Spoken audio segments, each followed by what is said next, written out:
Hello दोस्तों, आप सबका स्वागत है हमारे यूट्यूब चैनल एसएस लोकर्स एकेडमी में।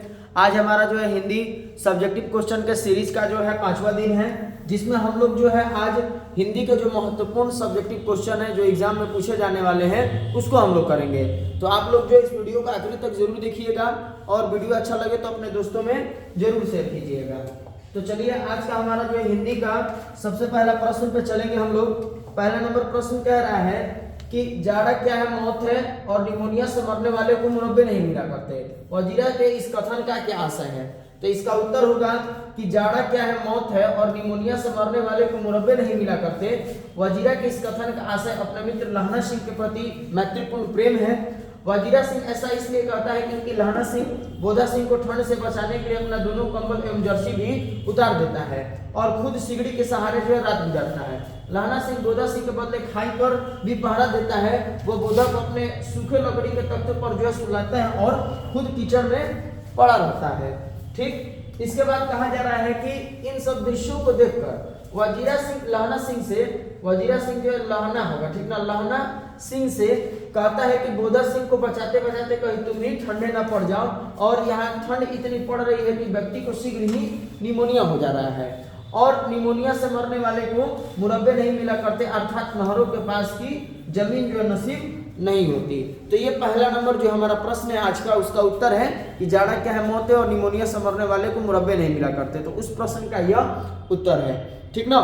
इसके बाद आगे चलेंगे दूसरा नंबर प्रश्न पर, जिसमें दे रहा है कि भगत सिंह के विद्यार्थियों से क्या अपेक्षाएं हैं। तो इसका उत्तर होगा कि भगत सिंह के विद्यार्थियों से निम्नलिखित अपेक्षाएं हैं, जिसमें पहला नंबर पॉइंट है हमारा कि देश को आजाद कराने में तन मन धन से सहयोग करे।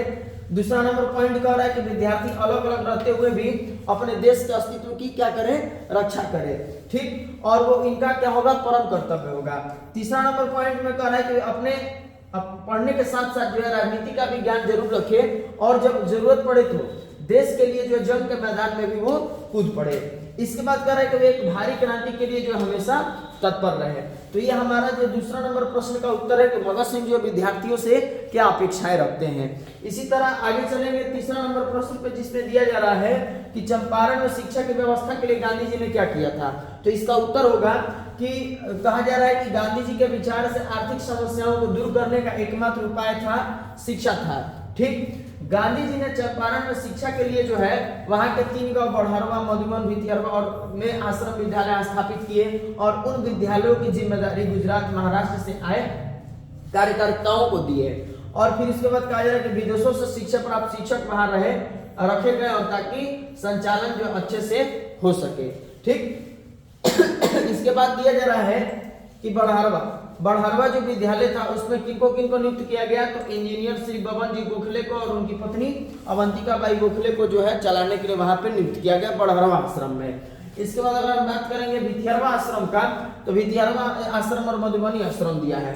तो मधुबन आश्रम में जो है या उस विद्यालय में नरहरिदास पारिक और उनकी पत्नी और साथ ही साथ महादेव देसाई इनको नियुक्त किया गया।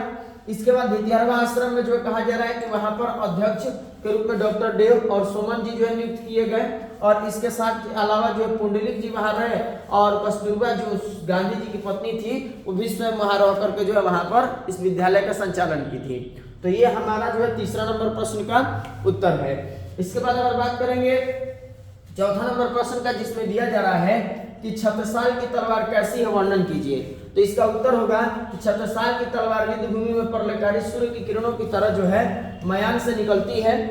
उनके तलवार के तेज के डर से जो शत्रु का सेना विशाल झुंड जो डर से कांपने लगता है और इनकी तलवार ऐसी नागिन की तरह जो है जो शत्रुओं के गले में लिपट जाती है और मुंडों की झुंड लगा देती है। मानव रुद्रही रूप को या शिव के जो रुद्रही रूप को जो है वो मनाने के लिए ऐसा किया जा रहा है। इनका तलवार शत्रुओं के सेना को जो है इस तरह टुकड़े टुकड़े काटती है या काटता है मानो मां काली को भोजन प्रदान किया जा रहा है। अतः इनका तलवार जो है अद्वितीय है, जिसे बखान नहीं किया जा सकता है। तो ये हमारा जो छत्रसाल के तलवार के बारे में था। ये चौथा नंबर प्रश्न था। इसके बाद पांचवा नंबर प्रश्न पे अगर हम लोग चलेंगे तो जिसमें दे रहा है कि गद्य कविता क्या है, इसकी क्या विशेषता और इस कविता को देखते परखते हुए बताइए।